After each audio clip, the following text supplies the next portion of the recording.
Well, hi, I'm David Ailiff, and the interview today I'm sure you're going to really love. Well, I hope you do. I'm talking to a really beautiful trans woman who has left Kenya, was a refugee for 5 years, living in horrendous conditions. No family, left, thrown out of the family, thrown out of the country, um, despised, hated, tortured, you name it. But now Purity K. Page is in Sweden. She's seen snow for the first time, and I'll show you some photos from her Facebook page, which she's given me permission to share, of her experience already in Sweden. I'm sure you'll like this, but please, please support the work of Humanity in Need, Rainbow Refugees. These people need our help. We're not looking for a lot of money. Well, we are looking for a lot of money, but not everybody has a lot of money. So if you can support us from $10 a month, that would be fantastic. If you can support for 20 bucks a month. There's two ways of doing it. One, you can support Humanity in Need, Rainbow Refugees, directly through our Chuffed funding page, and the link will be in the footer here. The other way is to sponsor my writing. I'm writing a book called Shaming God, How Insiders Do It Best, which talks, amongst other things, about the I call them the cold-hearted Christians who have preached a message of hate throughout Africa about LGBTIQ people. To me, the heart of the gospel, the message of the gospel, is love and peace and joy. It's serving the poor. It's being kind to others. It's being a good neighbor, a good Samaritan. Thank you for your time. Please enjoy the interview today. And if you come with any prejudices, put them aside. You've just got to love Purity. Thank you. Well, hello, Purity. I'm so grateful that you have time to talk to me today. Thank you. I'm so glad to meet you and talk to you today. It's wonderful. Now, I've been talking to different ones of your friends who are still in Kenya, and hearing about the terrible situation that they're trying to live through, and also some of the horrible stories they have in their lives. But I'm reluctant to record their stories and publish them while they're still there, because it's not safe. So I'm thank you. And I'm really grateful that you and I can talk now, and you can tell me a little bit. So look, to start with, I wonder if you'd mind telling me a little bit about yourself. You were born in a family in Kampala, is that correct? In Uganda? Yes, in Uganda, yes. Okay. What was life like for you as a small child in Uganda? First of all, I wasn't born in Kampala. I was born in a town in Uganda called Kabale. It's at the extreme end near Kigali, Rwanda, near Rwanda. And then the fact that my parents were working in Kampala, so we moved to Kampala. I moved to Kampala and then stayed in Entebbe. But growing up, I had a very loving family, because before I got to know that I was who I am now, I had a very supportive family. I had a normal childhood. I went to school, nursery school, primary school, secondary school. And then when I became a teenager and then had to discover myself, that's when like issues had to happen with my family that didn't find being LGBTQ funny, and Uganda being unaccepting of who we are. But then, to be very honest, my childhood was amazing. Your childhood was amazing up to that point. Okay, yeah, that's up wonderful. that point. Yeah. Yes. I'm very pleased. You must have some very happy memories. I have some very happy memories. Oh, wonderful. Now tell me, do you have any relationship with your family now? I only talk to one cousin who is actually hated because they talk to me, but otherwise I don't have any other ties with my family. Okay, that must be exceptionally hard when you had such happy memories, and you say you have a loving family. So what happened when you told your family, or how did people discover that you were part of the LGBTQ community? I think as my body grew as a teenager and going through adolescence, I was different. I could steal my sister's clothes, I could steal my sister's shoes, hide in their rooms when they're not there, and then I wear them and etc. And sometimes they could catch me doing that. Then for me, I could always buy clothes. If at all I was given a chance to always buy my own clothes, I could buy clothes that are more feminine. Oh, sorry. We might need to pause My for a minute. curtain fell off. Yeah. That is funny. Can I first put it back? Yeah, please do. Yeah, I'll it wait. is. I'll wait. Okay.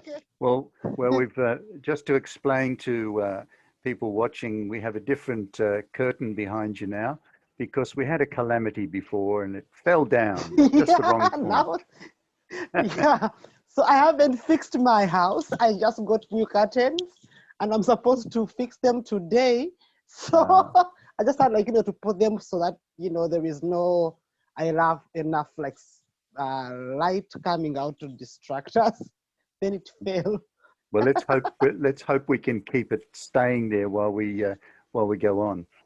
So Yeah. Purity, it must have been very difficult when your family discovered that you were LGBTIQ. Absolutely. It is still difficult for me and probably for them too, because Uganda is not accepting of LGBTQ persons.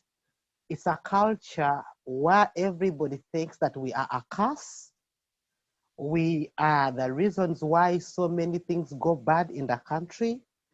We are a curse, and a curse doesn't carry nothing like a blessing or anything. So anything that happens to that family, they feel like probably it's purity. Okay. Probably it's because we have a transgender. So the word you're saying is just for people who just so that everyone can understand. You're saying the word curse, aren't you? So you're saying Yes. that because of who you are, people think that you are a curse to the country and to the family and to your friends and your neighbors and so on. Absolutely.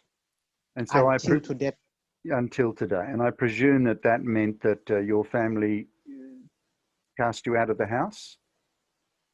Yeah, I was thrown. Yes, I was thrown out, and I was left all by myself. And so much happened that I had to even run away because my father wanted to kill me at some point. So I had to run away. So I'm still if they got me right now, probably they will still kill me. Honestly. Okay, that's very sad. So how old were you when you were sort of on your own? When I was left on my own, probably I was 19. 19. Okay.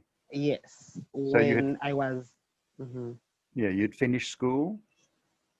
I had finished high school and I was going to university. Okay. So then what happened? Did you have to leave the country, or when did you leave the country to get to Kenya? So because when I was banished from home, I had just finished high school, was supposed to join university. My mother still felt like she should pay school fees for me to go to university, which is Makerere University. So behind my father's back and my siblings' back, she took me to school and I got a degree. And after that, I got a job shortly until when it escalated because by that time I had met people, I had become more of like an activist, and even my mother had to leave me alone. And then, you know, it became way too much with all the insecurities I was facing at that time, and I had to run away to Kenya. Okay. And did you have high hopes of what you would find in Kenya? Did you believe at the time that you'd find safety? To be very honest, I was just optimistic because I knew Kenya wasn't that safe also. But my head had told me that Kenya, first of all, people don't know me there, and Kenya is a little bit more accepting than Uganda. So in my head, I thought I could, since I was going to be a refugee, because I had already put it in my mind that I need the protection of United Nations High Commissioner for Refugees, and probably I would be safer. So I was hopeful, at the same time optimistic of what I would find in Kenya. And what did you find when you got there? Oh my gosh, what I found was actually the opposite. And my 5 years in Kenya has been torture and more torture, a lot of tears, hopelessness, lack. I had never slept hungry before. I had never been thrown out of a house, and then I'm just like, you know, stranded. I had never cried with so much. I had never been in a place where you do not see anything like a future. And I had never begged that much. I tell you, I begged for 5 good years in Kenya, and begging to whoever cares for only basic needs. Yeah. And nobody would ever think about your career because I had a degree. Probably maybe I tried even like trying to get a job, and then people would tell you, a job in Kenya when you're actually a refugee and you are transgender, it can't happen. So for me, Kenya groomed me into a very fierce human being because I had to learn the harshest way. Okay. That's yeah. I really, I do really feel for you because I have been learning in these just only recent months just how hard it is for everybody who go to Kenya, knowing that there is a refugee camp there and the UNHCR, and so you seek asylum, you seek a place of safety and security and support. But unfortunately, it doesn't seem to be, it's not an easy road. And I guess it was never going to be an easy road. Can I take you back to, you said that you were an advocate in Uganda. Yes. Tell me a little bit about that. What were you doing as an advocate? Yeah, so my first time to come out as an advocate is when there is an organization, a media house called Kuchu Times Uganda, run by Kasha, an activist, an LGBTQ activist in Uganda. And then when they were launching a magazine about LGBTQ issues in Uganda, they made me their coordinator, the coordinator for that magazine called Bombastic Magazine. And it had stories. We could be distributing all these stories about us and distributing it to everybody, churches, human rights organizations, the government offices, etc., for people to know that we are not bad people, but this is who we are and are not as bad as they think we are. And so that put me in trouble, and I got like known by the public, because even like the founder, Kasha, was publicly a lesbian. That is public. So my visibility as an activist started like now like gaining momentum, and then I started like, you know, getting so many insecurities. I got fired from my job. By then I think I was working with an Indian organization, and then, you know, I went to another one and etc. And still that's how my journey started, because I started with a big magazine run by a big entity that can easily out you very, very fast. And so I wasn't safe at all by that time. Okay. And what degree did you have? I have a degree in social sciences. Okay, wonderful. Mm. So did you end up being arrested at any time, or did you manage to escape that? So many. I have been arrested. I was arrested in Uganda so many times. I was arrested in Kenya so many times as well. Okay. How were you treated when you were arrested? My gosh, when you get to prison, both in Kenya and Uganda, and you are LGBTQ and you're more so transgender, you get dehumanized to a point where you feel like, why was I even born? Because you will be mocked, you will be undressed. There is rape that happens in there. It's not normal rape. People, use their hands or objects to insert in your genitals. They insinuate so much, like you get the highest level of dehumanization that is beyond words. It is beyond words. For me, I do not know how to ever explain how much torture I got in prison, both in Kenya and in Uganda. I can never explain the magnitude of, torture I faced there. I never want even to think about it, honestly. I'm sorry to ask you, because I don't want to, Yeah, okay. I don't want to give you more pain. Why do the Yes, police okay. and other prisoners treat you that way? Can you put that into words? Yes, because the police is groomed in a transphobic, homophobic community, and they think that we are faking life. It is not real that we are who we claim we are. They say we claim. So them torturing you is like putting sense in your head to show that what you're doing is a curse, and a curse can be rectified. You are, e.g., you are a born man. You're supposed to get married to a woman, a cis woman, have marriage and have children. That's how the African culture in those countries is like formulated. So to them, they are torturing you to go back and tell the people that are in your same spectrum or community that what you're doing is wrong, and they are like punishing you to put sense in your head. But Yeah. they do it the harshest way because they do not know much. Okay. Thank you. Mm. Thank you so much for answering that. Now, Purity, you've been an advocate not only there, but you're an advocate in Kenya, and you have been supporting the boys and the girls, the men and the women, and the trans people in your community in Kenya. What message do you have for them? Because lots of them will see you saying on this.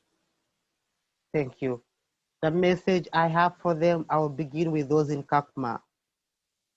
I have a lot of anger when I see what happens.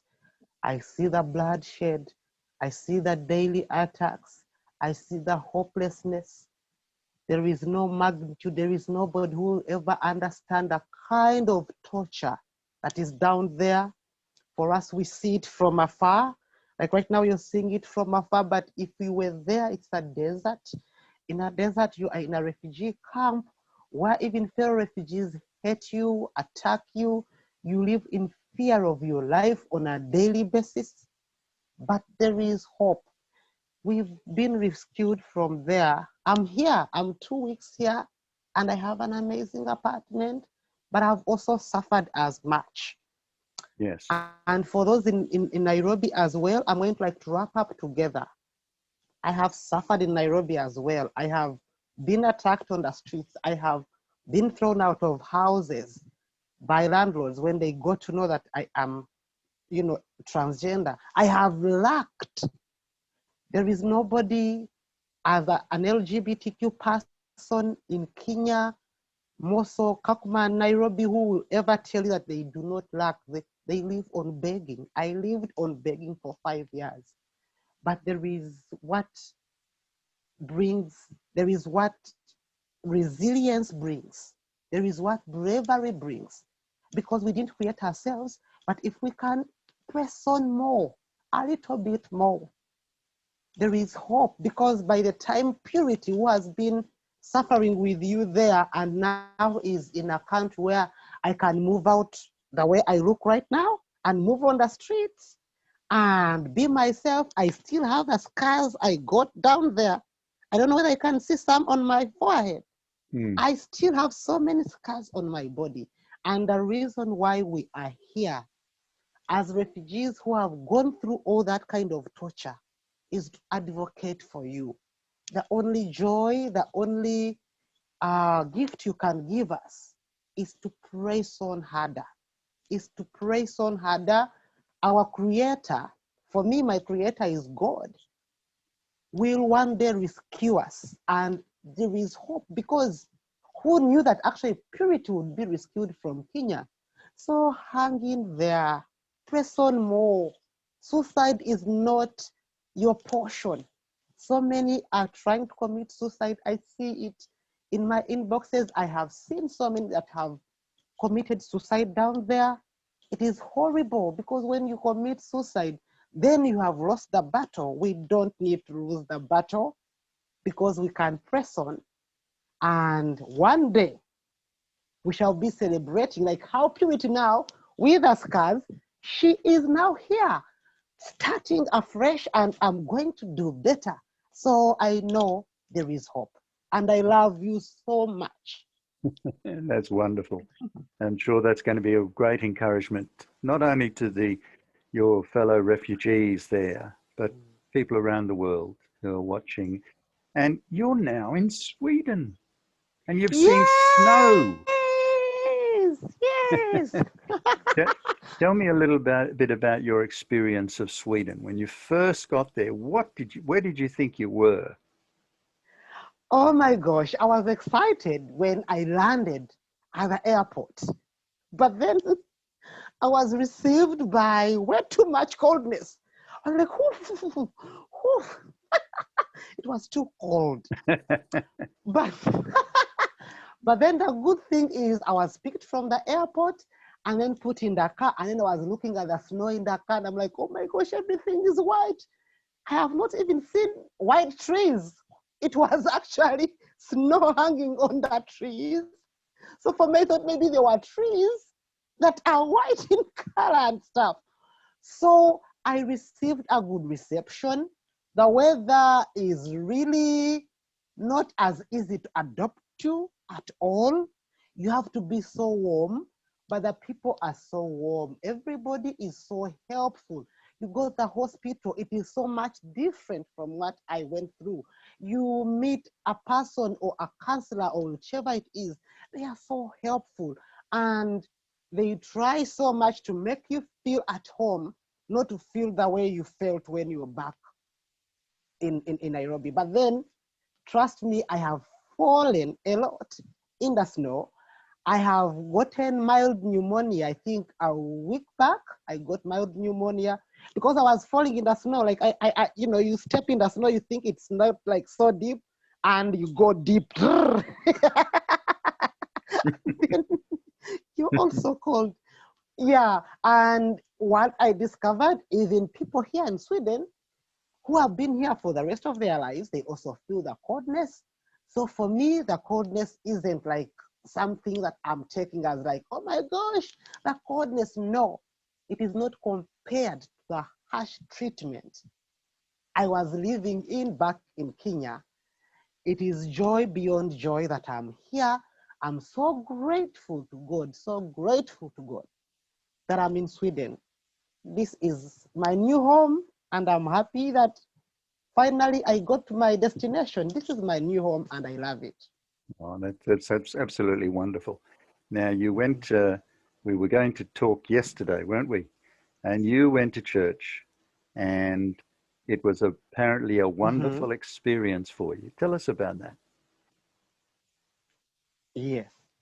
Oh my gosh. Um, they even sang this song that I love so much. It says, "You are my strength when I am weak. You are the treasure that I see. You are my all in all." That was a song that welcomed me to church. Everybody was happy to see me. I had never gone to church in Kenya. I had at some point given up on God. I didn't know what God was doing when I was spending 5 years of suffering and etc. And when I went to church yesterday, I got lost getting back from church, but I was filled with joy, with the innermost love of God. And yesterday I told God that I am so happy that indeed you are my strength when I am that weak, because I was that weak. And I can't I can't believe that I went to church and I was addressed as purity. Back home, I would be probably thrown out, or I would be pretending. I was welcomed with a lot of love, with notes. People were giving me notes, flowers, and they served me tea and coffee and etc. I felt the joy of God. And I know there are so many Christian refugees back home in Kenya and in Uganda that feel like God has like rejected them completely. I felt like that so many times. And I cursed, like, God, I know you're not there. But right now I feel like maybe God had to make me go through these things to see the utmost kindness that happens in church. So I felt so special. That was a moment I have felt like God is actually in the presence, and God was in the presence, I tell you.